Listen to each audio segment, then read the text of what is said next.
ఏర్పడబోతున్నాయి.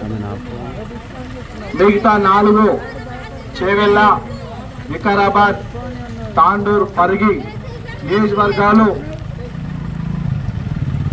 మన పేద ప్రజలు, రైతులు పంటలు పండించి అది కూడా వర్షాల ద్వారా పండే పంటల భూములకు పండిస్తే గిట్టుబాటు ధర లేని పరిస్థితుల నుండి ఇక్కడ పెట్టుబడిదారులు, కార్పొరేట్ సంస్థలు, వ్యాపారస్తులు, రాజకీయ నాయకులు మన భూములను కొనుగోలు చేసి పెద్ద రియల్ ఎస్టేట్స్ ఈ నియోజకవర్గాల్లో ఫామ్ హౌస్ల పేర్లతోటి కానీ మొన్నటిదాకా రైతు బంధువుల నుంచి వసూలు చేసుకునే కమిషన్ల నుంచి కానీ ఈ ప్రాంతంలో జరుగుతున్నాయి. ఇది ఇక్కడ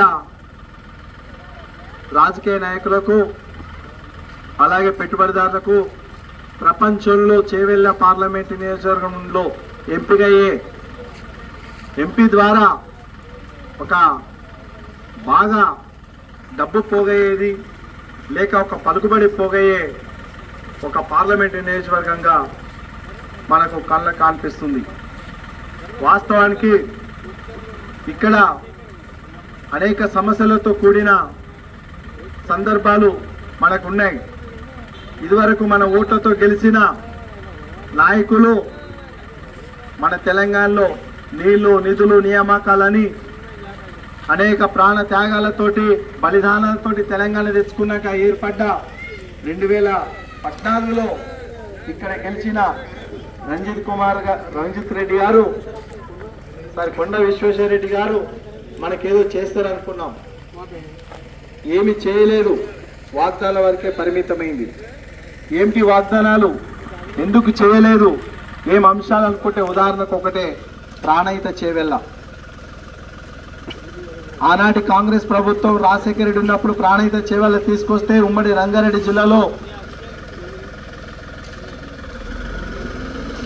రైతుల పంటలకు ఒక సస్యశ్యామలత నీరు అందుకని ప్రాణహిత చేవెళ్ళ చేస్తే 2014 గెలిచిన బీఆర్ఎస్ పార్టీలు గెలిచిన కొండ విశ్వేశ్వరరెడ్డి గారు 2014లో కాళేశ్వరానికి మద్దతు ఇచ్చారు తప్ప ఇక్కడ ప్రాణహిత చేవెళ్ళకి మాత్రం మద్దతు ఇవ్వలేదు. ఆ తర్వాత ఆయన పార్టీ మారాడు. మళ్ళీ ఇప్పుడు కూడా పార్టీ మారి ఎక్కడికి ఎవరికి మద్దతు ఇస్తుందో మనందరూ తెలుసు. మరి అలాగే 2019లో బీఆర్ఎస్ నుంచి గెలిచిన రంజిత్ రెడ్డి గారు అక్కడ కేసీఆర్ గారు తానంటే ఈయన తందానన్నాడు తప్ప చట్టసభలలో సేవల గురించి మాట్లాడే సందర్భాలు చాలా చాలా చాలా చాలా తక్కువ. మన పంటలకు నీరు లేదు. కేంద్ర ప్రభుత్వం ఆనాటికే 2 కోట్ల ఉద్యోగాలు ఇస్తాన్ని ప్రకటన చేస్తే చేవెళ్ళలో నిరుద్యోగులకు ఉద్యోగాలు లేవు, ఉపాధి గ్యారెంటీ లేదు. ఇక్కడ పంటలు పండించే రైతులు పంటలు చేయలేని పరిస్థితిలో కారు చౌకగా అమ్ముకునే పరిస్థితి ఏర్పడ్డది. ఏదైనా రైతులు, ఆ సన్నకారు రైతులు కాస్త 10 ఎకరాలున్న రైతులు పంటలు పండిస్తున్నారంటే గిట్టుబాటు ధర లేని పరిస్థితి వచ్చేసింది. గ్రామాలలో ఈ పరిస్థితి ఉంటే పట్టణాలలో కూడా ఉపాధి కరువై చాలా అవస్థలు పడే పరిస్థితి వచ్చింది. ఏనాడు కూడా లేదు. ఎందుకంటే ఈ 2 పార్టీలలో మొత్తం 3 పార్టీలలో ఇద్దరు చేసిన జిమ్మికులు వాళ్ళ ఆస్తులు కూడగట్టుకోవడానికి, వాళ్ళ సంపద పెంచుకోవడానికి, పెంచుకున్న సంపదను భద్రంగా చేసుకోవడానికి రాజకీయాలు అవసరం వస్తున్నాయి, పదవులు కావాల్సి వస్తున్నాయి తప్ప ప్రజలకు చేసే మేలైతే ఏది లేనని మనం గమనించాలి. ఇక 3వ అంశం, ఇక బీఆర్ఎస్ నుంచి ఇప్పుడు ఒక సామాజిక వర్గానికి చెందిన ఈ నియోజకవర్గంలో పోటీ చేస్తున్నారు.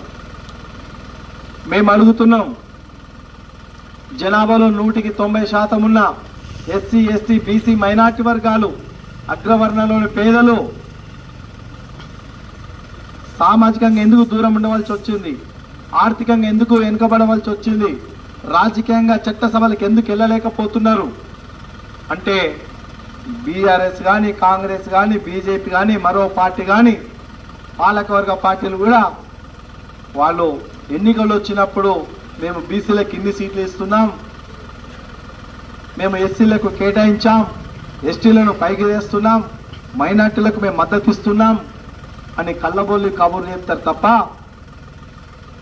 ఏనాడైనా బీసీలకు 156% ఉన్న బీసీలకు చట్టసభలలో రిజర్వేషన్లు కావాలని ఈ బీఆర్ఎస్ పార్టీ అక్కడ పార్లమెంట్లో కొట్లాడిందా? బీజేపీ పార్టీ ముందుకొచ్చిందా? టీఆర్ఎస్ పార్టీ, కాంగ్రెస్ పార్టీ ముందుకొచ్చి ఏదైనా చట్టం చేసిందా? బీసీలకు రిజర్వేషన్ల విషయంలో ఎస్సీ ఎస్టీలో మాత్రమే ఉంది. అంటే వాళ్ళ రాజకీయ అవసరాలు వచ్చినప్పుడు ఎన్నికలప్పుడు మాత్రం ఇప్పుడు చెప్తున్నారు. ఏమని చెప్తున్నారు? కాంగ్రెస్ రాహుల్ గాంధీ గారు మేము కులగణన చేస్తాం భారతదేశ వ్యాప్తంగా అంటున్నారు. మరి ఇన్ని రోజులు ఏం చేశారు? దీర్ఘకాలికంగా భారతదేశాన్ని మొత్తం పరిపాలన చేశారు, ఎందుకు చేయట్లేదని అడుగుతున్నాం. అలాగే బీసీ కులగణన ఎందుకు జరగలేదని అడుగుతున్నాం. మేము బహుజన లెఫ్ట్ ఫ్రంట్గా ఈ రాష్ట్రంలో అనేక ప్రాంతాలలో కులగణన జనగణన జరపాలి, అందులో బీసీ కులగణన జరగాలని మేము అనేక డిమాండ్లు పెట్టి అనేక జిల్లాలలో కార్యక్రమాలు ఇచ్చి బహుజన వర్గాలను కూడగట్టి మేము అనేక కార్యక్రమాలు బహుజన లెఫ్ట్ ఫ్రంట్ ద్వారా కార్యక్రమాలు తీసుకున్నాం. అటు భారత ప్రభుత్వానికి డిమాండ్ పెట్టాం, ఇటు రాష్ట్ర ప్రభుత్వానికి డిమాండ్లు పెట్టాం. వాళ్ళకు చీమ కుట్టినట్టు లేకుండా ఇప్పుడు సామాజిక వర్గాల మీద మొసలి కన్నీరు కారుస్తూ మేమంటే మేమనే పోటీకి వస్తున్నారు. ఎందుకు వస్తున్నారు? మళ్ళీ ఢిల్లీలో అధికారం కావాలి, గల్లీ రాజకీయాలను వాళ్ళ గుప్పిట్లో పెట్టుకోవాలి కాబట్టి, వాళ్ళ ఆస్తులు వాళ్ళ కార్పొరేట్ శక్తులను సంఖ్యలు పెట్టుకొని జేబులో పెట్టుకొని తిరగాలి కాబట్టి, వాళ్ళ పబ్బం గడపాలి కాబట్టి వాళ్ళు చేస్తున్న ఈ జిమ్మికులు ప్రజలను మోసం చేయాలి కాబట్టి మన కళ్ళ కానొచ్చినట్టు కనిపిస్తుంది. అందుకే మిత్రులారా 75 సంవత్సరాలు మనం ఇలా గమనించాం. స్వాతంత్రం వచ్చినప్పటి నుంచి మన తాతలు మోసపోయారు, మన తండ్రులు మోసపోయారు, మనం మోసపోతున్నాం. రేపు భవిష్యత్తులో మన పిల్లలు మోసపోయే పరిస్థితులు ఏర్పడ్డాయి. మనము మే 13 తాడు మన బూతులకు వెళ్ళి ఈవీఎంలకు వెళ్ళేసరికి మన కళ్ళకి ఏం కానొస్తుంది? 3-4 గుర్తులు మాత్రమే కానొస్తాయి ఫస్ట్ దాంట్లో. ఏముంది, ఎవరికొక నొక్కి అయిపోతుంది కదా అని ఓటేయాలి కదా, ఎవరికొక నొక్కేస్తే నొక్కితే అయిపోతుంది కానీ మనం నొక్కేస్తాం. అదే మన ప్రమాదాన్ని తీసుకొచ్చి పెడుతుంది. ఎవరికి నొక్కినా ప్రమాదమే, ఎవరికి ఓటేసినా ప్రమాదమే.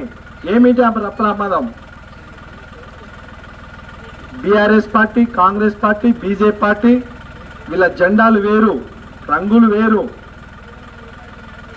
వీళ్ళు చెప్పే మాటలు వేరు, వీళ్ళ ఎజెండా అంతా ఒకటే, వీళ్ళ రాజకీయ పాలసీ అంతా ఒకటే. కాబట్టి ఆ పార్టీలో నేను ఈ పార్టీలో పోతే ఎవరు అడుగుతలేరు, ఈ పార్టీలో నుంచి గెలవంగానే ఆ పార్టీ తెల్లారిపోయి కండువలు వేసుకుంటే ఎవరు అడుగుతలేరు, ఈ ఎమ్మెల్యేలను ఆ ప్రభుత్వాలు కొంటే ఎవరు అడుగుతలేరు, ఆ ఎమ్మెల్యేలో వీళ్ళకి మద్దతు ఇస్తే ఎవరు అడుగుతలేరు. అంటే ఒక సుస్థిరమైన రాజకీయ వ్యవస్థను భారతదేశంలో లేకుండా చేయడము వీళ్ళ పాలసీ కాబట్టి, వీళ్ళ పబ్బం గడుపుకోవాలి కాబట్టి, వీళ్ళు పదవులు అనుభవించాలి కాబట్టి, వీళ్ళ మన్మన్లు, తాతలు, తండ్రులు, కొడుకులు వీళ్ళ కుటుంబాలు పరిపాలన చేయాలి కాబట్టి, వీళ్ళ చెప్పు చేతుల్లో ప్రజలు ఉండాలి కాబట్టి ఎవరు అడిగే పరిస్థితి లేదు. వాళ్ళు రాత్రి మాడవచ్చు. ఈ ఫస్ట్ ఈవీఎంలో ఉన్నోళ్ళు, మొదటి భాగంలో ఉన్న వాళ్ళందరూ కూడా రేపు గెలిచిన 13వ తారీఖు నాడు గెలిచి జూన్ 2వ తారీఖు నాడు ప్రమాణ స్వీకారం చేసి జూన్ 3వ తారీఖు నాడు పార్టీలు మారినా ప్రజలు అడిగే పరిస్థితి లేని దుస్థిత రాజకీయ పరిస్థితి భారతదేశంలో ప్రధానంగా మన తెలంగాణలో ఏర్పడ్డది. ఇది ఎలా మార్పు కావాలి, ఎవరి వల్ల సాధ్యమవుతుంది అనేది మనం ఆలోచించవలసిన అవసరం ఉంది మిత్రమా. ఒక పార్టీ కులాల పేరుతోటి వస్తుంది, ఒక పార్టీ మతాల పేరుతోటి వస్తుంది, ఒక పార్టీ ప్రాంతీయ విభజన చేసుకుంటూ వస్తుంది. మరి ఎందుకు వస్తుంది? వాళ్ళ రాజకీయ అవసరాలు, వాళ్ళ అధికారాన్ని కూడబెట్టుకొని, అధికారాన్ని చేతల పట్టుకొని ఈ రాష్ట్రాన్ని, దేశాన్ని పరిపాలన చేయాలి. మీరు పరిపాలన చేసి ఎవరు కొరగబెడుతున్నారు? మనం సిగ్గుపడుతున్నాం. ఈరోజు మీరు సర్వేలు తీయండి, వాళ్ళ రికార్డులు తీయండి, వాళ్ళు చెప్పిన మాట వినండి. ఇన్ని ఏళ్ళ సంవత్సరం స్వాతంత్రం సంపాదించుకున్న సంవత్సరాలలో ఇంకా ఇప్పటికీ 85 కోట్ల మంది రేషన్ షాపులో బియ్యం తీసుకుంటున్నారంటే మనం ఎక్కడ ఉన్నాము? సిగ్గుబడి తలదించుకునే వ్యవస్థలో ఉన్నాం. రేషన్ షాప్లోకి వెళ్ళి బియ్యం తెచ్చుకొని తినే పరిస్థితి ఎందుకు వస్తుంది అంటే మన దేశంలో సంపద లేదా? మన దేశంలో డబ్బు లేదా? మన దేశంలో శ్రామికులు లేరా? మన దేశంలో ఉత్పత్తి చేసే యంత్రాలు లేవా? మన దేశంలో విదేశాల నుంచి తెచ్చుకున్న మిషన్లు లేవా? అన్నీ ఉన్నాయి, అల్లుడి నోట్లో శల్లి ఉన్నట్టు. అయితే వీళ్ళని మనం గమనించి వీ కులాలతోటి, మతాలతోటి, ప్రాంతాలతోటి వీటి అడ్డం పెట్టుకొని ప్రజలను మోసం చేసి రాజకీయ పబ్బాలు గడుపుకుంటూ రాజకీయ వ్యవస్థను దుర్భర స్థితికి తీసుకొచ్చే వాళ్ళను ఇక్కడ ఈ ఎన్నికల్లో ఎండగట్టడానికి మన చేతిలోనే ఆయుధం, ఓటు అనే ఆయుధం ఉంది. ఈ ఆయుధం ద్వారా భారత వ్యవస్థ, రాజకీయ వ్యవస్థను కాపాడుకోవాలి, భారత రాజ్యాంగాన్ని కాపాడుకోవాలి, భారత ప్రజాస్వామ్య విధానాన్ని కాపాడుకోవాలి, భారతదేశ హక్కులను కాపాడుకోవాలి, భారత ప్రజల విధి విధానాలను కాపాడుకున్న రోజే ఈ దేశం బాగుపడతానని మీ అందరికీ విజ్ఞప్తి చేయడం జరుగుతుంది. అలాగే ఉమ్మడి రంగారెడ్డి జిల్లాలో ఎంసీపీ పార్టీగా సుమారు 30 సంవత్సరాలుగా అనేక ప్రజా ఉద్యమాలు చేస్తున్నాం. శేర్లింగంపల్లి ప్రాంతంలో అమరజీవి కామ్రేడ్ తాండ్ర కుమార్ గారి నాయకత్వంలో 17 బస్తీలు నిర్మాణం చేసి అనేక జిల్లాల నుంచి వలస వచ్చిన పేద మధ్యతరగతి ప్రజల్ని, రైతుల్ని, కార్మికుల్ని కడుపులో దాచుకొని ఇళ్ల స్థలాలు ఇప్పించినాం. మా తాండ్ర కుమార్ గారి మీద 40 కేసులు అయింది, రౌడీ సీటర్ అయింది, పోలీసు వాళ్ళు కొట్టి కాళ్ళు పైగట్టి కొడితే చెవులలో రక్తం వచ్చి ఆయన చనిపోయే వరకు కూడా చెవులు నొప్పేయకుండా అయినాయి. తాండ్ర కుమార్ గారు వార్డు మెంబర్ కాదు, సర్పంచ్ కాదు, ఎమ్మెల్యే కాదు, ఎంపీ కాదు, ప్రజా పోరాటాలు నిర్వహించి ప్రజలకు హైదరాబాదు శేర్లింగంపల్లి మియాపూర్ ప్రాంతంలో, శేర్లింగంపల్లి నియోజకవర్గంలో వేలాది మందికి ఇళ్ల స్థలాలు ఇప్పించారు. వికారాబాద్ ప్రాంతంలో ఇక్కడే మన ప్రభాకర్ రెడ్డి గారు ఉన్నారు, వికారాబాద్ జిల్లా కార్యదర్శి గారు, అనేక మంది నాయకత్వం ఉంది. ఇక్కడ రైతాంగ ఉద్యమాలు చేశాం, పని హక్కు కోసం పోరాటాలు చేశాం, ఉపాధి హామీ కోసం పోరాటాలు చేశాం, మహిళల భద్రత గురించి పోరాటం చేశాం. అనేక రకాలుగా అనేక ప్రజా పోరాటాలు వికారాబాద్ డివిజన్లో కొన్ని చుట్టుపక్కల ప్రాంతాల్లో అనేక పోరాటాలు చేశాం. ఇదే తాండూరులో, పరిగిలో రైతుల గిట్టుబాటు ధర గురించి అనేక మార్కెట్ యార్డులను సందర్శించి ప్రభుత్వాన్ని దిగ్బంధం చేసిన చరిత్ర ఎంసీపీ పార్టీకి ఉంది. మీరు అనుకుంటుండొచ్చు ఎంసీపీ పార్టీ అనేది ఇది కమ్యూనిస్టు పార్టీ కదా, ఇది ఎవరికైనా మద్దతు ఇచ్చి ఉంటుంది కదా అని అనుకుండొచ్చు. మిత్రులారా, 1984 నుంచి వార్డు మెంబర్ నుంచి పార్లమెంటు వరకు మేము పోటీ చేస్తున్నాం. కానీ ఏ రాజకీయ పార్టీ మేము పొత్తులుగా లేము. ఏ ఎన్నికలు వచ్చినా కమ్యూనిస్టు అందరూ ఐక్యంగా ఉండాలనేది మా వాదన. మేము కాంగ్రెస్ పార్టీకి మద్దతు లేము, బీఆర్ఎస్ పార్టీకి మద్దతు లేము, మరో పాలకవర్గ పార్టీలకు మద్దతు లేము. కమ్యూనిస్టులకు ఒక్కటే ఈ రాష్ట్రంలో, ఈ దేశంలో ప్రజలకు ప్రత్యామ్నాయంగా ఉండాలి, ప్రజల పక్షాన ఉండాలని కోరుకునే వాళ్ళం ఎంసీపీ పార్టీగా. అలాగే 100% ఉన్న మన ఎస్సీ, ఎస్టీ, బీసీ, మైనార్టీ వర్గాలు, అగ్రవర్ణాలు, పేదలను కూడా ఆర్థికంగా, సామాజికంగా, రాజకీయంగా సమానత్వం సాధించాలని పోరాడుతున్న party MCP party. Doctor BR Ambedkar గారు రాసిన రాజ్యాంగాన్ని పరిరక్షించాలనే పార్టీ, ప్రజాస్వామ్యాన్ని రక్షించుకోవాలనే పార్టీ, బడుగు బలహీన వర్గాలకు సమన్వయం జరగాలనే పార్టీ, అనేక ప్రజా పోరాటాలను చేసిన చరిత్ర ఎంసీపీ పార్టీకి ఉంది. ఎంసీపీ అగ్రనాయకత్వం వీర తెలంగాణ రైతాంగ సాయుధ పోరాట యోధులు భీమిరెడ్డి నరసింహారెడ్డి గారు, మద్దికాయల ఓంకార్ గారు మన తెలంగాణ గడ్డ మీద 10 లక్షల ఎకరాలను పేదలకు పంచిన చరిత్ర వారికి ఉంది. 3000 గ్రామాలు స్వరాజ్యంగా మార్చిన చరిత్ర కమ్యూనిస్టు పార్టీకి ఉంది. అలాంటి కమ్యూనిస్టు పార్టీ ఈరోజే కాదు, అనేక సంవత్సరాలు కూడా ఎంసీపీ పార్టీగా ప్రజల ముందు ఉంటుంది. ప్రజలకు నష్టం జరిగే అంశాలను కూడా ఇలా అందరి ముందు పెడుతున్నది. కాబట్టి ప్రజలారా, మిత్రులారా, మీకు చేసే విజ్ఞప్తి ఏంటంటే, ఇప్పుడు మన భారతదేశం చాలా ప్రమాదంలో పడి ఉన్నది. బీజేపీ ప్రభుత్వం ప్రకటించింది మేము మళ్ళీ గెలిస్తే రాజ్యాంగాన్ని రద్దు చేస్తా అంటుంది. రాజ్యాంగాన్ని రద్దు చేయడానికి నువ్వెవరు? రాజ్యాంగాన్ని ఏర్పరిచినోడు కాదు. స్వాతంత్ర పోరాటంలో సాధించుకొని వచ్చి రాజ్యాంగంలో నీ రూపకల్పన లేదు, నీ వాసన లేదు. ప్రజలు అత్యధికంగా మెజార్టీగా ఈరోజు 43 మంది ఈ నియోజకవర్గంలో పోటీ చేస్తున్నారంటే అది రాజ్యాంగబద్ధంగా చేవెళ్ల పార్లమెంట్లో 43 మంది పోటీ చేస్తున్నారు. భారతదేశంలో వేలాది మంది కూడా నామినేషన్లు వేసి పార్లమెంట్కి వెళ్ళి రాజ్యాంగాన్ని రక్షించుకోవాలి, భారతదేశాన్ని రక్షించుకోవాలని చేస్తున్నారు. అలాంటి రాజ్యాంగానికి ప్రమాదం ఏర్పడ్డది, భారతదేశ వ్యవస్థకు ఏర్పడ్డది. ఈరోజు ధరలు పెరుగుతున్నాయి. జిఎస్టీ పేరుతోటి మన పాడని మోసే పాడే కట్టెలు కూడా పాడే మీద పరిచే బట్ట కూడా జిఎస్టీ వేస్తున్నారు. మనం తినే తిండి మీద జిఎస్టీ వేస్తున్నారు. ఏం బట్ట కట్టాలో వాళ్ళు చెప్తున్నారు, ఏం తిండి తినాలో వాళ్ళే చెప్తున్నారు. ఇది కాదు భారతీయ సంస్కృతికి సంబంధించింది, ఇది కాదు భారతీయ సంప్రదాయాలు. అందరము ఏ మతంలున్నా, ఏ కులంలున్నా, ఏ ప్రాంతం వాళ్ళమైనా మేమంతా భారతీయులమని సగర్వంగా చెప్పుకునే ఈ భారతదేశాన్ని కులాలుగా మతాలుగా విభజించి మనని పాలించడానికి గద్దెలెక్కడానికి ఈ ప్రభుత్వాలు సిద్ధంగా ఉన్నాయి, ఈ పాలక వర్గాలు సిద్ధంగా ఉన్నాయి. వీళ్ళను కూల్చడమే, వీళ్ళని తిరస్కరించడమే, మన గ్రామాలకు వస్తే అడగడమే చేయాలి తప్ప మందుకో డబ్బులకో అట్లాంటి కొనుగోళ్లకు పోకుండా మనము మన ఈవీఎంల దగ్గరికి వెళ్ళినాగానే వీళ్ళతోటి ఎలాంటి లాభాలు లేవు.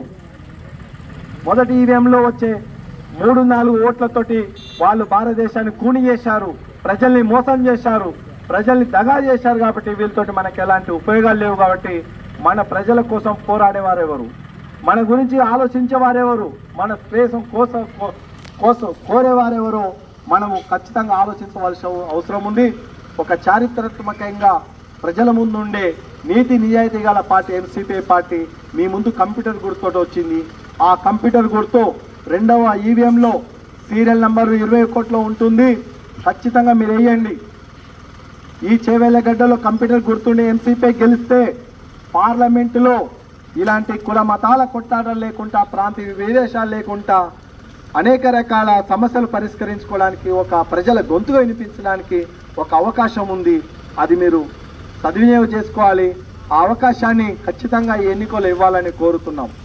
మొట్టమొదటిగా మనకు కావాల్సింది ప్రాణహిత చేవెళ్ళ ఇక్కడ కావాలి. వ్యవసాయ రంగాన్ని ఇక్కడ అభివృద్ధి చేసుకోవాలి. ఈ వ్యవసాయం రైతుల చేతిలో ఉండాలి, ప్రజల చేతులు ఉండాలి. ఈ భూములు అమ్ముడుకు పోవద్దు, రియల్ ఎస్టేట్ వ్యాపారాలు కావద్దు. మనకు ఆర్థిక బలము, ఒక ఆయనకి ఎకరా భూమి ఉందంటే ఈ ఎకరా అమ్ముకొనైనా నా బిడ్డ పెళ్లి చేస్తా అని గుండెల మీద చేసుకొని నిద్రపోతాడు తప్ప ఆ ఎకరా భూమి కూడా లేకపోతే నేను ఊరేసుకొని చావాల్సి వస్తుంది అని ఒక దుర్భర స్థితికి వెళ్ళిపోతాడు. అట్లాంటి భూమిని ఎవరు రియల్ ఎస్టేట్లకు మనం అమ్ముకోవద్దు. అంటే ఆ వ్యవసాయానికి నీరు కావాలి, ప్రాణహిత చేవేళ్ళ నీరు కావాలి.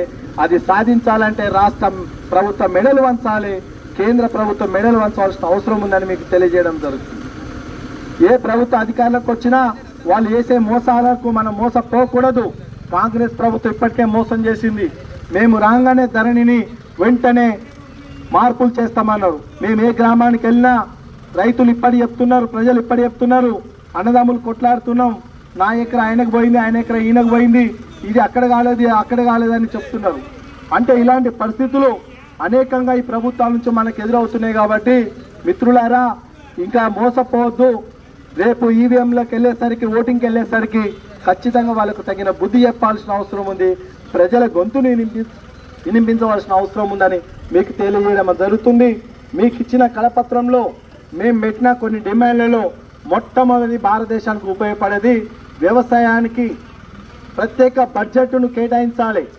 ఇది ఏ రాజకీయ పార్టీ అడుగుతలేదు.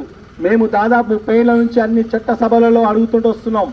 రైల్వేకు ప్రత్యేక బడ్జెట్ పెడతారు, 2 బోగీలు ఉంటాయి. మనం సింగిల్ బోగీలు ఎక్కితే, మనం జనరల్ బోగీలు ఎక్కితే కొట్టుకొని సావాల్సిన పరిస్థితి ఉంది. ఇంకో 2 బోగీలు పెంచారు. ప్రతి సంవత్సరం రైల్వేకు సపరేట్ బడ్జెట్ ఉంటుంది. అదే వ్యవసాయానికి ఎందుకు సపరేట్ బడ్జెట్ పెట్టారు? వ్యవసాయానికి ఎందుకు కార్పొరేట్ శక్తులకు ఉపయోగిస్తారు? మరి రేపు ఏం తినాలి? మనము ఈరోజు ఇటాలీ నుంచి చక్కెరను మనం 22 రూపాయలకు ఉత్పత్తి చేసుకుంటున్నాం. మన దగ్గర చక్కెర ఉత్పత్తి పడిపోయింది. చక్కెర ఫ్యాక్టరీలు మొత్తం మూసేశారు.